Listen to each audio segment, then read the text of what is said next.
honest people.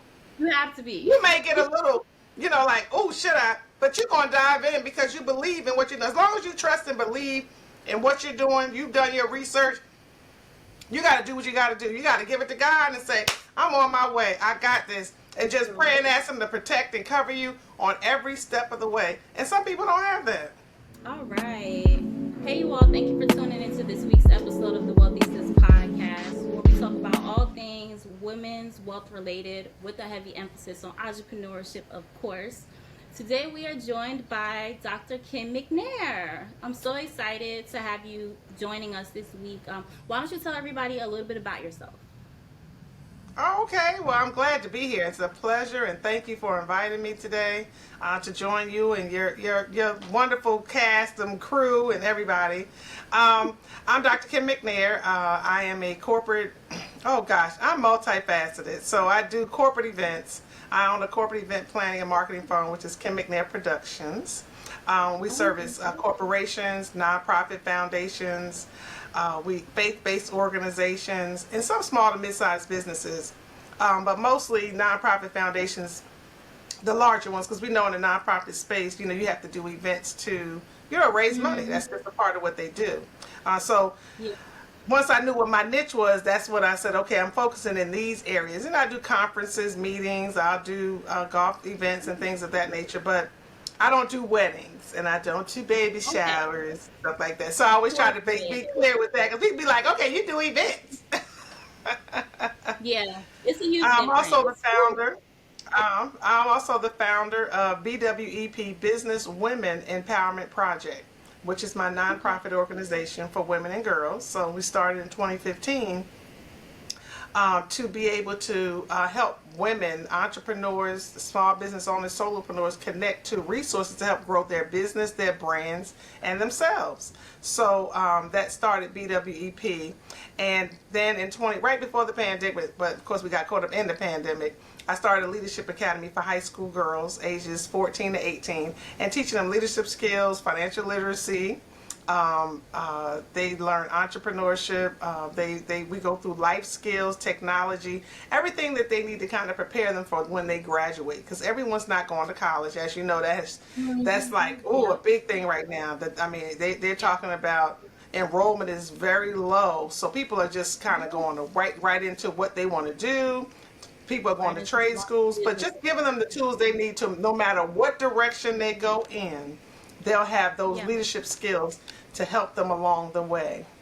So I have about, you like that? Yeah, I have let me see, four at the HBCU, and which is fine, but I do have some that have gone either college school and going on to college, and one at Emory, Georgia State, and so on and so forth. So I'm really excited about that. That's kind of like my baby. But other than that, I've been in the event space for 30 plus years.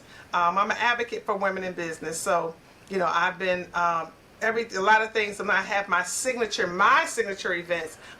Most of them are geared around just being able to have a platform for women to get the exposure they need. So if you're a woman in business, about business, and ready to do business, that's what we do.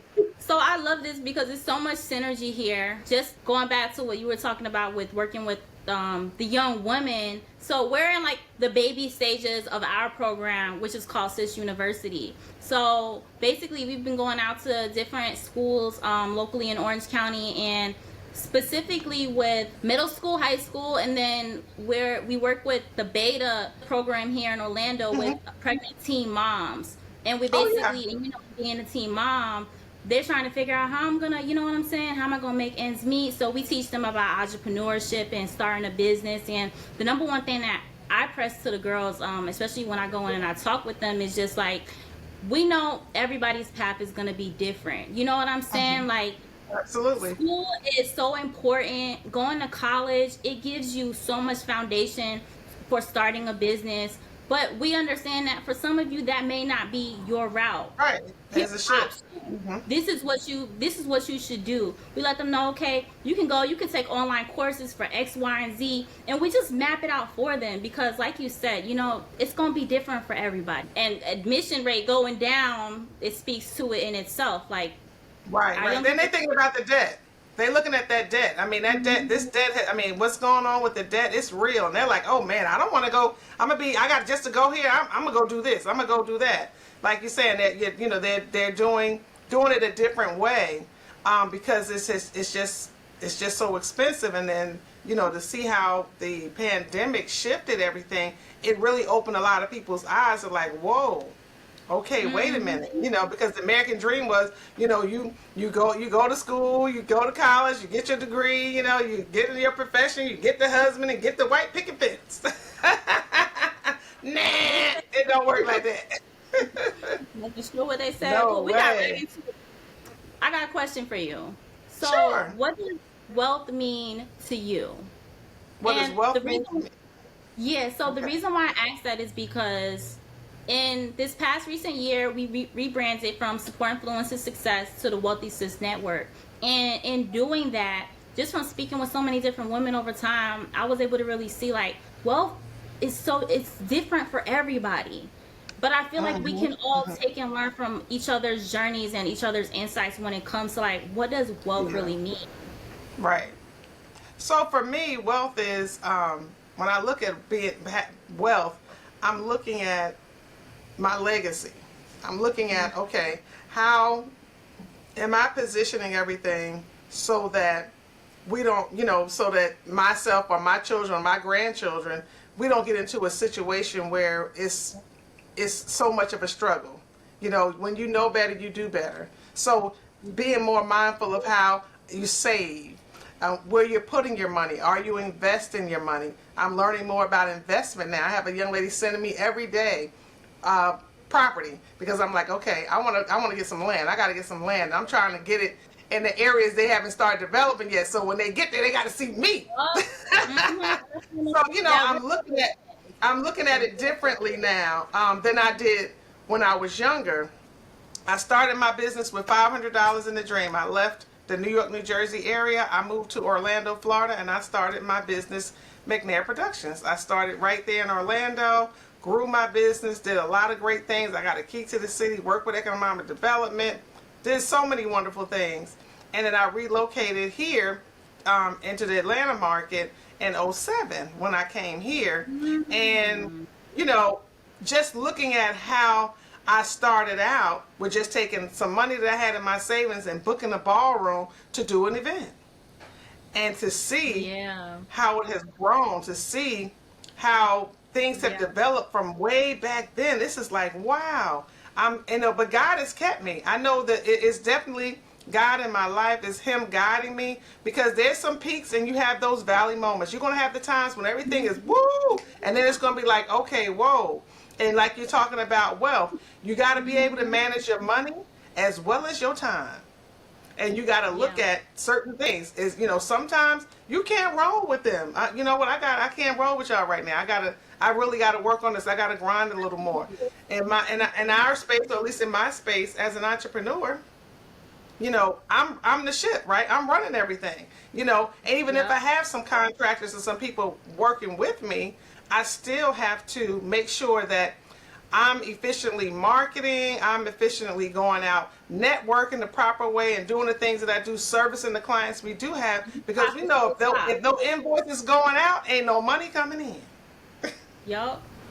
Yup.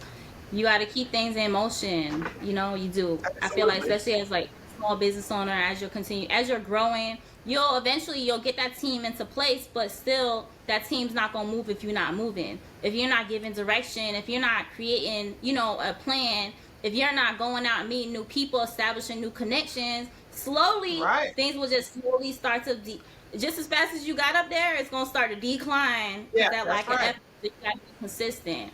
And but when things like that happen, sometimes you have to rebrand. Maybe you need to re-strategize. You know, it may be like when you start to see things like, okay, I'm at a stagnant point. I'm not moving. What's going on? Well, let me just pull back a little bit and kind of restructure my plan and what I'm doing, and then kind of get on out there, push it and get moving. You know what I mean? So a lot of people don't want to. I was watching something. They just stuck. Oh, I've had this business. I've had this name for such and such a years, and I don't want. Come on now, wait a minute.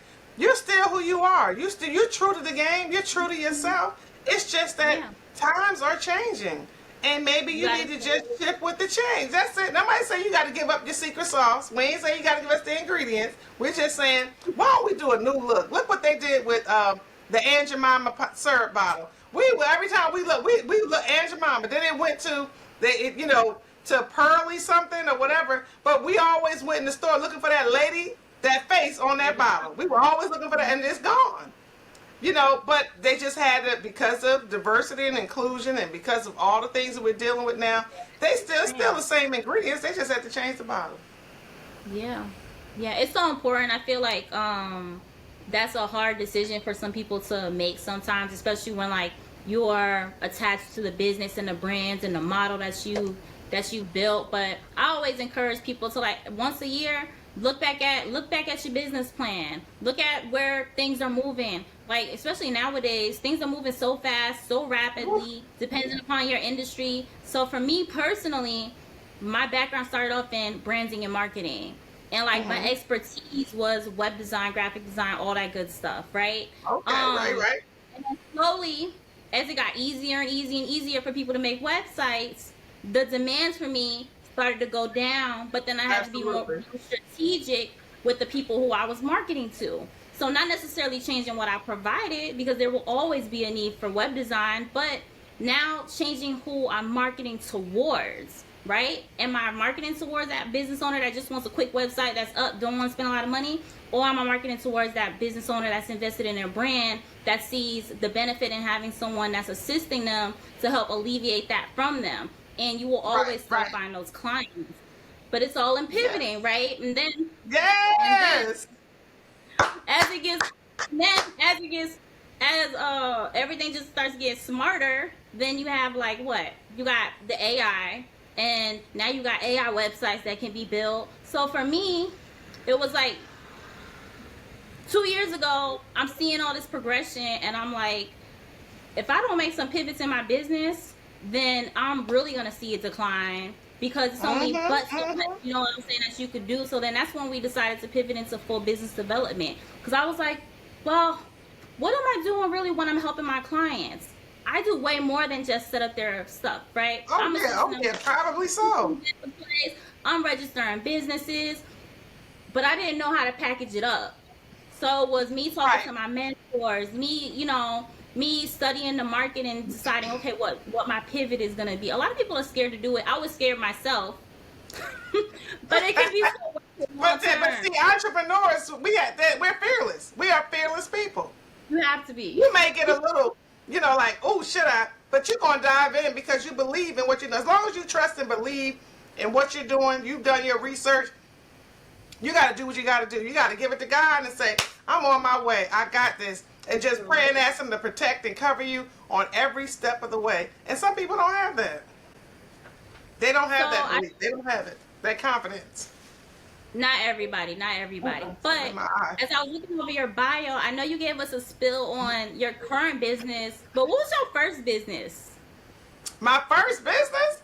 Well, I started modeling. That was probably my first business. At age 14, I started modeling. And I modeled full-time in New York every day, getting up, going into the city. But I did some runway shows. I would do some other things as well. But I was able to do my dream full-time. So I was going to say that's my first job, because that's what I was doing. But after I retired from that, I started my company. So now my other first job, now I can say no, because I just did that on the side. Now my really first job, like just going punching the clock, was McDonald's. I worked at McDonald's. I did. I was the fry girl. You know, they said they bring us in young. They do. Yes, they do. That was my very first job, and I loved it. One thing I loved, and I never worked for any other fast food company, but one thing I loved about McDonald's was they really taught you customer service. They were very heavy on. I learned a lot when it came to customer service. All the little training modules and the things that they would do with us, I learned a lot of that with McDonald's, and I appreciate them for that, because it helped along the way. Of course, I had to perfect my craft, but a lot of people don't know when you're in the service industry, and we are in the service industry. We are servicing our clients. We are, we have to know how to navigate that deal with when they don't like what we've done and they come at us. We got to be able to know how to digest that and fix the problem. Not get all mad. Oh, don't come at me. Oh, we ain't. No, you got to be like, okay, let me take a deep breath. And now let's look at how we're gonna let me show you solutions to what just happened. So a lot of times if something go down, you want to try to have a solution in your back pocket already. But sometimes things just happen, and it's how you react, because that's just life. And I always tell the young girls, life is going to happen. Things are going to happen, but you don't have to jump out of here and pop off right, boom, boom, boom. What? Sometimes you got to just pull back and just think about what you're thinking about. Think about what you're about to do. Think about the repercussions that's going to happen if you go and do this, that. I know you don't want to seem as if you weak and you ain't this. It's not about that. Your brand, which is you, is bigger than that. Your brand is bigger than that. So I try to tell them, come on now, you know, presentation. And a lot of times if something's going to pop off in school or something's going to happen, you kind of know it's something leading up to that. So you have time to pull away, break away, make the right decision. And if you need to go talk to somebody, doggone to go talk to somebody. Period. That part. Yes, because a lot of times they don't do that. Oh, I'm sorry. Go ahead. No, that's so real. Like a lot of the time, sometimes you just do need somebody to talk to, right? Absolutely. Like, school, that might be that school therapist. If you've grown, and it might be, finding I found this really great website called Black Girls Therapy. I believe it's called blackgirlstherapy.com. And they'll connect you with a therapist that's right in your area, either in person or virtually. And I just love that, it's so accessible, because I know a lot of the women that I've spoken to have said, it's hard to find like a woman of color therapist that knows like their specific story. So like, in using this website, I love the fact that you could type in exactly what you've been through, what you're looking for, and it'll tag you. Wow, that's good. And mental health, there's so many people working every day and functioning with mental health. They may put on that face and go out that door. When they come back in, it's just all full out depression. It's just all full out, so much on them. So, but a lot of people say, well, I didn't know they were going through that. Why? I didn't even know. Because they mask it. They put that mask on. But you have people that are every day going out here functioning with mental health. So true. So true. I'm curious. Was entrepreneurship something that was in your family? Yes. My grandfather had a business. My granddaddy. I was like, what does granddaddy do? Oh, he always having these men, he go out of town and they doing this. And he used to have, I was little, but they would come back from out of town and he would sit in the dining room and they'd be waiting to go in to get their money. And, and all, I was like, what did granddaddy do? Have all these day laborers. He was he did what he did. He would get the guys together. They'd go out of town and work on whatever. And they would come back, and then they all come back, they get their money and they go and until the next time they get ready to go on the next job. But that's what my grandfather did. So I saw that as a little girl because I grew up at my grandmother's house. And then my dad was a mechanic. So he had a mechanic shop. So he had his own business. So my dad, he was always fixing on cars, doing cars. And I remember when he opened up a shop in Newark, New Jersey, off of 16th Avenue. I used to ride my bike over there. Dad, I need some money for this. I need some money for that. But it was just seeing what he was doing, and he was working, and that's what they did. I didn't get to know. I wish I would have at that time, but I was young, had been more curious of sitting in the office watching some of the other pieces that he was doing. But I knew that he always had customers coming in. People knew him in the community. He was, you know what I'm saying? It was that kind of thing. Always having cars to fix. So I said, Daddy, is your hands ever going to be clean? Because I'm like, you always working on these cars. But it was great to see that. That's really powerful. I feel like just seeing it within the household, it's like this. It gives you, I feel like, a different drive, because in the back of your head, it's like you've seen that lifestyle, and it's like, but I don't want to do that. I want to do that. But how can I make that work for me? Yeah, I'm not a cubicle kind of person. I worked in corporate America. I worked in marketing and sales. I love that because it allowed me to go out. And so for me to just sit up in the office, it would have been just like, I mean, I had to go and do my reports and things of that nature but it was like I enjoyed being out and meeting the people, and doing it. I like the flexibility. So I knew that although when I was doing that, I still had my business on the side because it was at a point where, I was doing McNair Productions. Things were great, but I had children. I said, well, look, I can't, bills are coming in every month. These invoices, they got 60, 90, they pay 30 days. I'm like, the bill coming, they want their money. They ain't waiting till. So I was like, okay, I got to figure this out. And all I did was, again, re-strategize and let me do this, or let me do this here so that I can take care of my immediate need, make sure that we're good. And I'm not going to let my business go. I'm going to keep all my paperwork current, everything, my licensing. I'm going to keep that. I'm going to do some things in a different way. And that's what I always did. And then as I grew, then I went to working part-time to where I could work, it was a part-time thing. So I was like, okay, whatever I'm doing, I'm working part-time. I'm getting a job where I work 3 days a week, but the rest is my business. And I did that for a while, and I had a couple of part-time jobs. I kind of like fluctuate, just to kind of make sure that I'm making ends meet, taking care of my family and myself. My kids don't feel like they're in a struggle situation, right? And if we were, they didn't know it, and stuff like that. But God kept me. I stayed the course. I hung in there. I never let go of my dream. I never let go of my dream. If I can tell anybody else, don't do it. If you trust and believe in what you're doing, do it to the fullest. Just keep it, don't tell everybody your dream. And every day, I got so many books. I just picked this one up. I love this cover on here. I'm like, ooh. Write it down. Just keep writing it down. Just write stuff down. I tell, and I'm going back to the young girls. I said, look, you mad? You want to get on social media? No. Write it down. Stop putting your business in the street. Stop. I got on my son. I was like, he mad at the girlfriend. I said, hold it. Don't be putting all that in your story. Get a book. Go write it down, because you know what? You're going to have a novel in a couple of years, and you're going to be able to publish that novel for all other men to hear your feelings of what you was going through. So write it in the book. Get you a journal. So I tell people, keep your dreams. Write it down. Make it plain. That's what God said. And it will come. It will come. And they will run. I'm telling you. So as time went on with me, things started to shift to where my main thing was my main thing, and I had to start pulling back from the other thing. And then I was like, sometimes, like you say, you get that little scary moment, but you just press on. I love that, because I love when women are able to like really share their stories, because I know that what you just said is going to hit with some women really hard, right? Because in doing business development, obviously you speak to a lot of women, and the vast majority of the women who I work with currently have like a corporate job. They have a decent job, and they always feel like you have to choose. You have to choose entrepreneurship, or you have to choose your job. And in one of our past episodes with Sierra, she was talking about basically how she runs her event planning company, and she works full time for another company, and she just is able to find that balance.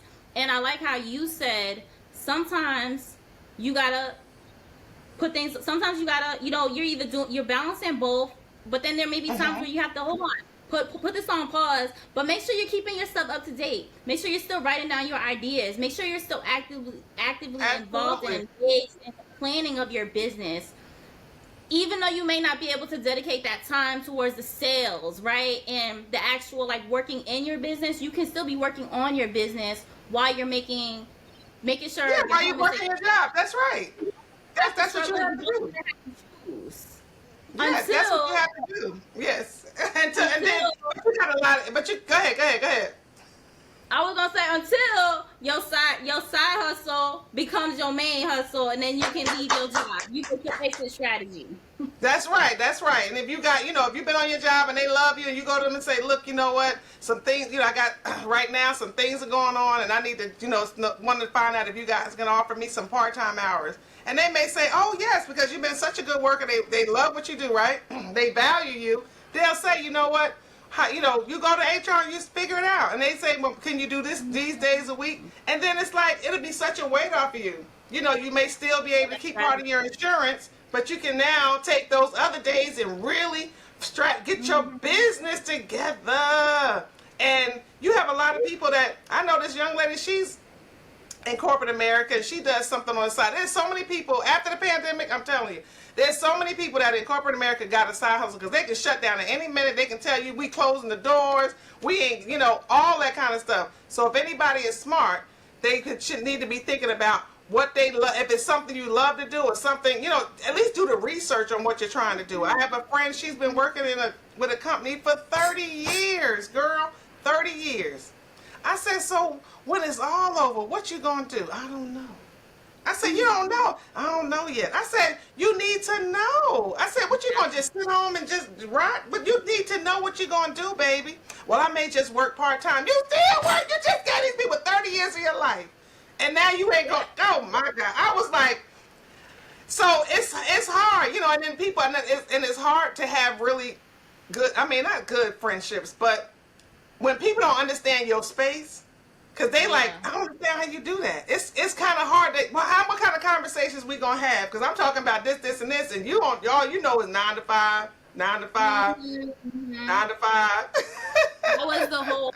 That was one of the driving forces behind me starting the Wealthy Sis Network, was because I felt like we did need more networking and more community opportunities for like women just to connect with other women that are in entrepreneurship. Yes. And find that business bestie. You know what I'm saying? Find those people that understand. Okay, you gotta try. Okay, all right, we both trying them. Okay, and now you got your mentors that you're able to find. Oh yes, oh yes, oh yes. So much, that comes of it. Just being in the room. I love what we do in general. Right. Find your tribe. Find your tribe. Get your tribe. Got to find your tribe. So let's talk about the Women on the Move Summit. Oh, yes. It's coming up. It's my 10th annual. 10 years. It's the 10th annual. It's coming up in 2 weeks on the 21st of September. I'm like, wow. I remember saying I want to do this and pull this together and get all these professional women in a room, because the whole idea was to get women that I was meeting that say they were doing business, right? And they were, starting a business, or they were, however they were doing. I just saw a lot of things that they were missing. They're missing this. They're missing this piece. There's this. And I'm like, oh gosh, these girls, they could be so. So I wanted to do a conference where women can come and hear and learn from those who are already there. I say, look, I need y'all to come give them the secrets. They trying to get where you going. They working so hard. Come on now, sis. We got to help each other out here. All I'm saying is come and share your journey. Share some things that they may need to know about as they're moving up that corporate ladder, as they're trying to do their business. They're trying to find resources. And so that's how it started. And I did it in a center. They had a multi-purpose room, which had a screen in there, which I was like, okay, I can use this room. And I was like, okay, I can go back to that room. We filled it up. Because I always like to have my vendors in the room, because they're business owners too. They need to learn in here too. They don't be having them outside in the hallway. They need to be in here listening. They need to hear this stuff. So I always try to have space where I can have my vendors in the room, because they trying to do business as well. So we couldn't go back there.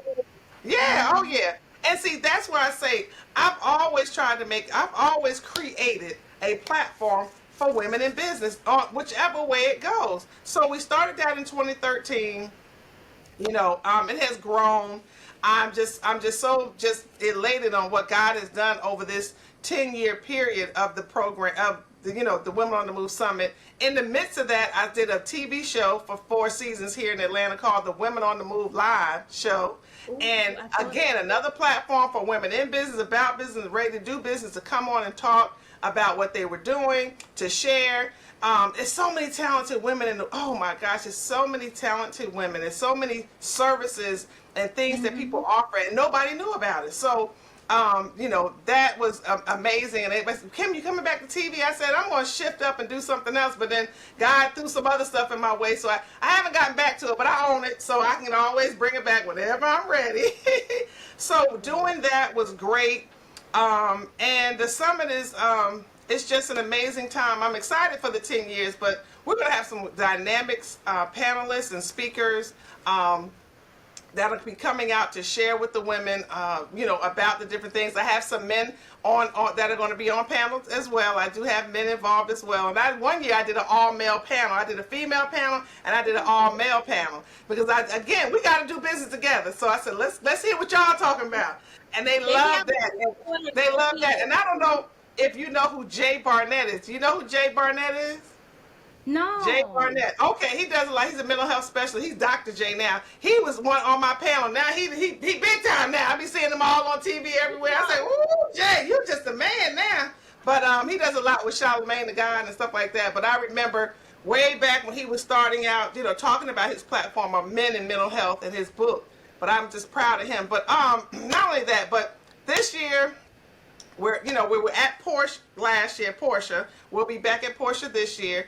It's going to be a great time. I'm also having a special guest, Terry J. Vaughn, who's a dear friend of mine, is going to come and sit down, and we're going to do a fireside chat and just talk about, the business development when it comes, because she's an actress, she's a director, and a producer. Okay, so you can't tell me she don't know nothing about no business. She definitely know about business in a whole different way than some people do. So I want to sit down and talk with her about, it's not so much of, this movie, that movie. It's more like, how is your work-life balance? How is it now? We know everything is stopped. Here you go, another shutdown. Now we had the pandemic. Now here we go again. How do you balance that? How do you, and then in producing films, or and things of that nature. What happens when the thing click and say, we're wrapped? I was told when that thing click and it's wrapped, all money stops. You gotta get out there and start hustling for your next dollar. So, it's some things to talk about, and how she formulated her company as well with her partner. What's her name? Oh gosh, I can't think of the young lady's name. They have a movies company together. I think it's Nina Holiday Entertainment or something like that. They do they produce those movies we see on TV One and stuff like that. But I'm really excited about that. And that's just a special little something for everybody. But they're going to get all their tools, everything they need to put in that bag. They're going to get all that before we get to that part. I'm going to make sure they get what they need so they can't say, oh, I didn't, don't leave without nothing. And you better ask some questions. You gotta have those questions ready. I always have my questions ready before I go. Yes, because you in the room, you be like, I should have asked. Oh, I didn't think. Or somebody, you better put your hand up. And if somebody on that stage, that platform that you need to go get with, you better run your little self. And when they come on that platform and get over there and give them your card and everything, and don't let them leave the room. You know what I'm saying? You better get what you need. Ooh, that's so funny. That brings me to my what I was gonna ask you. So in curating conferences, summits, and things of that nature, I'm personally curious because I also we have within the Wealthy Sis Network, we have our conference that we do once a year, and our expo, which we used to do once a year, this is our third year, but we just pivoted towards our Women in Business tour. So we're taking an expo on tour. So we'll be going and visiting different states throughout the remainder of this year into next year. And one of the questions that I have for you in your years of experience is, what's your secret to like managing your network and the connections that you build over time? Because I know you meet so many different people, so many different faces from, different backgrounds. Like, what's the key to networking? Well, basically for me, it's all about relationships. It's checking in with people, to keep those relationships and those networks together. Making sure you have them on your email list, sending them out stuff. When Christmas time comes, I still write Christmas cards. I order Christmas cards and send Christmas cards out. I still do that. And it's a shocker for some people. Oh my gosh, yes, I still send out Christmas cards. I do that. And I just try to make sure I kind of keep in touch with people. I have of course, you have your corporate partners, your sponsors. You definitely want to make sure you stay on their radar. They get a card. They get a call. If you find out they got a birthday, you say happy birthday. Sometime I may do a little fruit thing and send it to them, or something like that. But always just keeping them in tune and seeing what they have going on. And if I'm working on a project, or if I have a client I'm working with and they say, well, Kim, we got a couple of extra seats. Is anybody you want to invite? I'm going to invite the people, the right folks to be in them seats. You know what I'm saying? So they can continue to see my work. They can continue to see the value and like, dang, you know what?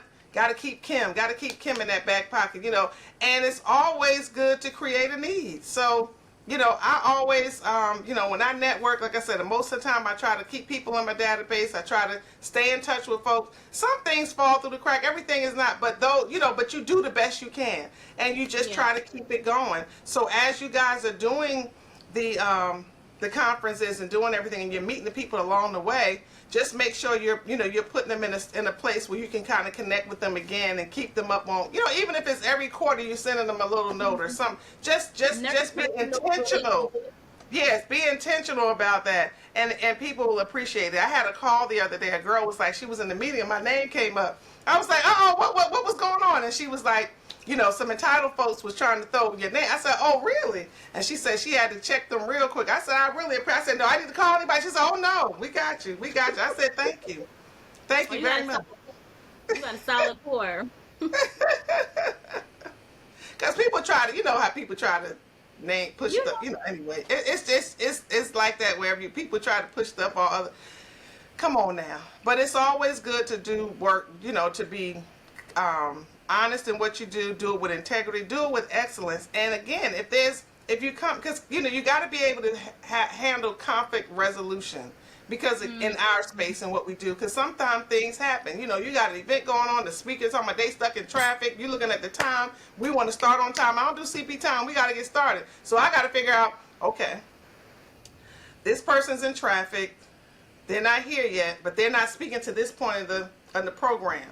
So I'm gonna let my client know they're in traffic. They're not they coming, but they said they're in traffic. We're gonna get going because they were looking around too, trying to figure out where the person is. I want to let them know. I want to be honest and say, look, so and so said they're on their way. They're in traffic. They should be here in time. But if by any chance they don't walk in this door when it's time for them to go on that stage, then I need you to be prepared to go up and say something. Or is there anybody in this room, somebody on your board of directors that's quick enough to get up there and do what we need to do until the person gets here, or just handle it and we just keep it moving?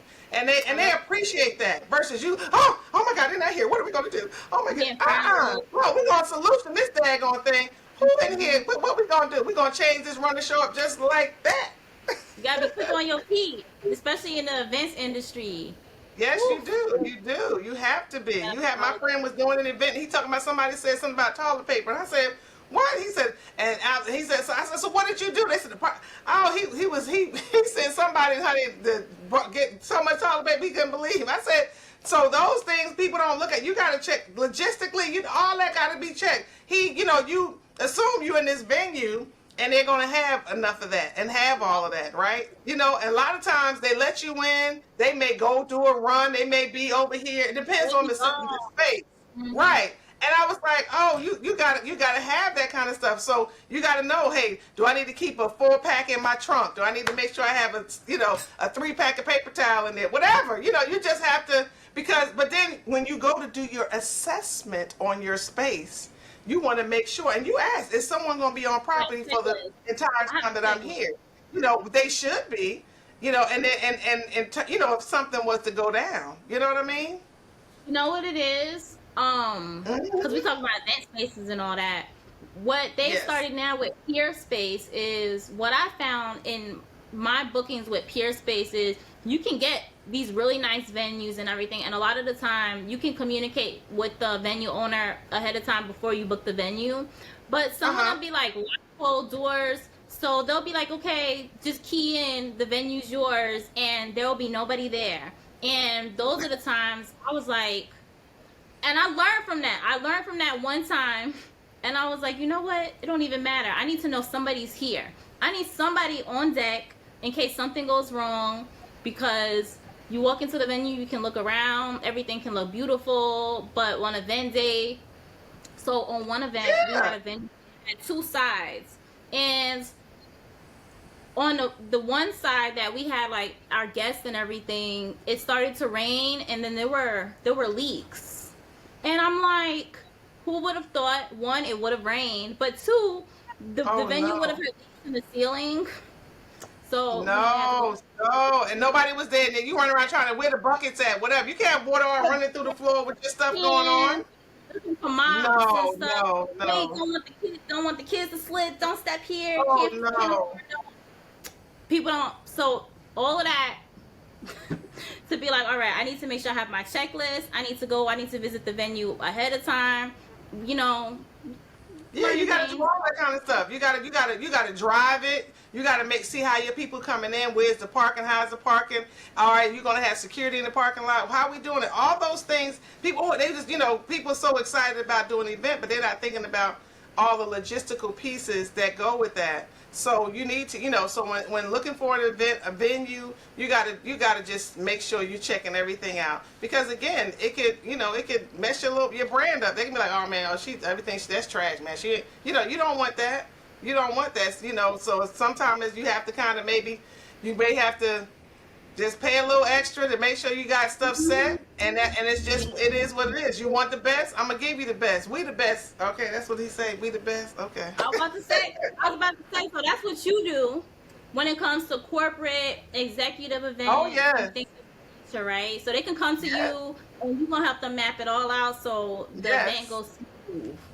That's right. They come to me and we can put it together, and I get with my team. I got vendors, I got AV company, I got all that. We like, all right, this is what the client wants. This the colors. This. Put it together. What you want to show me? We go through all that, and we bring it to life for them. I have an event next Thursday, and it's the Errol Arnold's Awards. This will be the 3rd year I've been producing this show, and we talking now. I was on the phone yesterday. I'll be on the phone again later. We just getting it all together, making sure the presentation, everything is ready to go. But the people in the room are Atlanta Gas Light, Chick-fil-A. You got Atlanta Fulton Select. You got municipalities, the city of this. You have a lot of corporate people in the room that are coming in there, and you can't be playing around. You got to make sure everything is straight. So. That's my thing. So that's how I work, and I enjoy it. I love it. I do. I love what I do. Sometimes it's some long nights. But that just comes with the territory. But then sometimes you have great days and you get long weekends. And Dad, where you going? Well, I can do that. Yeah. So if someone was looking to work with you, what's the best way for them to reach out and contact Well, they can reach out to me. Oh yeah, they can go to my website, McNairProductions.com. You can Google me, baby. I always tell people Google me, but they can do that. They can email me at Kim@McNairProductions with an S.com, Kim@McNairProductions.com. I'm on Instagram, Kim.McNair.Productions as well, and I'm on Facebook. So they can go to KMP LLC on Facebook, Dr. Kim. They can find me. If somebody's trying to reach out to me, they can find me. It won't be hard. I love that. They can find me. Google, then that's all you need. Yeah, oh yeah. And it's important to have all that set up too. When you're talking with your business people, go ahead and set up your Google business page. Make sure it's set. Make sure you popping stuff in there, different things. Just, because people are going to go there. When you meet somebody, the first thing they're going to do is they're going to Google, they're going to want to go to your website. They're going straight there to see what you do. It's just common in what we do. I was talking to my web designer. You say you do web. I'm like, look, I want to upgrade. We need to change my site. I want to updo it. So we got to get together and revamp it. I want to change it all together. That's what we do. I'm always here for a revamp. So I want to change it up. So we're going to do that. So that we talked about that. So yeah. That's exciting. I really thank you for taking the time to chop it up with us today, because I just feel like, it was so much free game. I call it free game. I know that your service is one that, there will definitely be a lot of women within our network that could also be able to utilize it. But I know, all in all, your journey is inspiring. I'm motivated. So I appreciate you and what you're doing. Thank you. It's so needed. And just continue on with the summit and just continuing to be, to being able to pour into other women. I feel like it's all planting seeds. And every time you plant one seed, so you got to do, to be honest. That's right. In their time, not ours. That's right, not in ours. And people, you got to understand that I'm a servant leader. We're in the service business. And if you think if that's not your space, get out. If you can't, I don't like you, don't do that. Go and look and find what's true and near and dear to you that you can do And I know people say, oh, I can develop, I can do this, but God has given us all gifts and talents. Find your purpose, find that gift and talent, and perfect it and use it, honey, and it'll make you a whole lot of money. A whole lot of money. Okay. Yes. So in close out, in the words of Oprah, think like a queen. Queen is not afraid to fail. Failure is another stepping stone to greatness. I feel like, you know, life is going to throw a whole lot at us. We're all going through different challenges. Everybody's fighting different battles, but at the end of the day, you just have to stay focused. You can't be afraid to fail. And if you try and it don't work out, reassess, try again. That's how I feel. That's right. I feel so strong at the end of the day. Absolutely. Absolutely. I just want to thank everybody for tuning in to this week's episode of the Wealthy Sis podcast. What do we got coming up? We got a couple things coming up. So, but okay, so we have our outdoor kickback coming up September 17th. So that's our rain date. We're looking forward to that. That's going to be a whole vibe. What's the outdoor kickback? Really, it's us doing something different from our normal routine, which is conferences, expos, masterminds, meetups. We have our brunch, but we feel like the women have really been asking for us to do just more laid back stuff so that you can still get out and network with other women in business, but Absolutely. you don't gotta do it all up. You know what I'm saying? Just come out. Just come together. Yes. Everybody just coming together. So that's our kickback. And you know, we're pulling up on our expo, October 21st. Our next location is in Atlanta. Definitely don't want to miss that. And then from there, we're going to Detroit, Michigan, and New York. Our last stop will be Austin, Texas. So all the dates will be up on the website soon. But I'm gonna definitely get you over some information because I would love to, you know, if yes, you're available. I would love to come. Yeah, yes, oh yes. If you're coming into the ATL area, that'd be great. That's awesome. What you're doing, just keep doing it. Right downtownish, like right okay, there. Okay. Not a problem. It's a nice spot. I would be honored to have you come out. So I'm gonna send you over a special guest invite. All right, so absolutely. All right, I'm gonna put it on my calendar. You said October 21st? Yes, ma'am. Look, I'm at my desk right now. Okay, October 21st is Saturday. I'm gonna put a little. So, all right, the Wealthy Sis. What's it called? Sis Expo. The Sis Expo. Okay, Sis Expo. All right, so I'll be waiting to hear from you. Yes, ma'am. I got you. I appreciate you so much. You are so amazing. I'm so grateful for the opportunity to be able to speak with you and connect with you. This definitely won't be the last time we speak, and I look forward to seeing you in person soon. Yes. All right. Thank you. Well, I want to thank you all for tuning in this week, and until next time, be blessed, you all.